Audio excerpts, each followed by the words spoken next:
প্রত্যেক শনিবারের মতো আজও শিলিগুড়ি পৌর নিগমে অনুষ্ঠিত হলো টক টু মেয়র কর্মসূচি। এদিন ছিল এবছরের প্রথম শনিবারের টক টু মেয়র কর্মসূচি।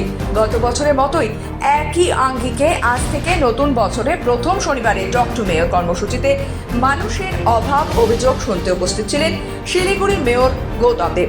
এছাড়াও উপস্থিত ছিলেন পৌর নিগমের অন্যান্য আধিকারিকেরা। এদিন মেয়র গৌতম দেব জানান, দিন প্রতিদিন মানুষের টক টু মেয়র কর্মসূচির উপর ভরসা বাড়ছে। তাই এই নতুন বছরে শিলিগুড়ি পৌর নিগমের বিভিন্ন ওয়ার্ডের বাসিন্দাদের সমস্যাগুলো শোনার পর সমাধানের চেষ্টা করা হবে। এছাড়া নতুন বছরে বিভিন্ন পদক্ষেপও গ্রহণ করা হবে। রিপোর্টগুলো কনক্লুসিভ রিপোর্ট হওয়া উচিত, কেননা যখন আমি একটা তো এটা ইউনিক ডিভাইস মানতে হবে।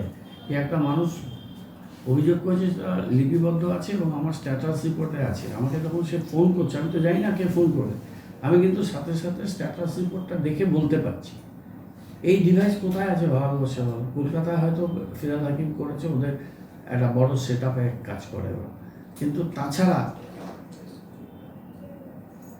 কোথায় আছে সেইটাকে তো আমাদের মানুষের কাছে সেটা করতে হবে। আমার 100তম সপ্তাহ হচ্ছে, মানে প্রায় 2.5 বছর নিরবিচ্ছিন্নভাবে এই প্রোগ্রামটা আমি করছি। কলকাতা থেকে এসে প্রোগ্রাম নিয়েছি, দিল্লি থেকে এসে প্রোগ্রাম নিয়েছি, কালকেও আমি মালদা থেকে অনেক রাতে ফিরেছি, সকালবেলা ওয়ান উৎসব করে এটা করেছি।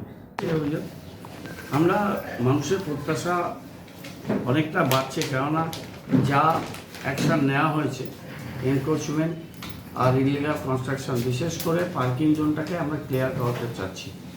আর কমার্শিয়াল রেসিডেন্সিয়াল বিল্ডিং, কমার্শিয়ালি নিচের সমস্ত পার্কিং লটগুলোকে নষ্ট করে দেওয়া, আর কমার্শিয়াল বিল্ডিংয়ে গ্রাউন্ডে জিএর জায়গায় কমার্শিয়াল অ্যাক্টিভিটিস করা, এগুলো আর একদিনে হয়নি, দীর্ঘদিন হয়েছে। লেফটের 6 বছর 7 বছরে ওরা মাত্র 18টা বাড়ির ক্ষেত্রে অ্যাকশন নিয়েছিল। শিলিগুড়ি থেকে নিজস্ব প্রতিনিধি রিপোর্ট, খবর বাংলা।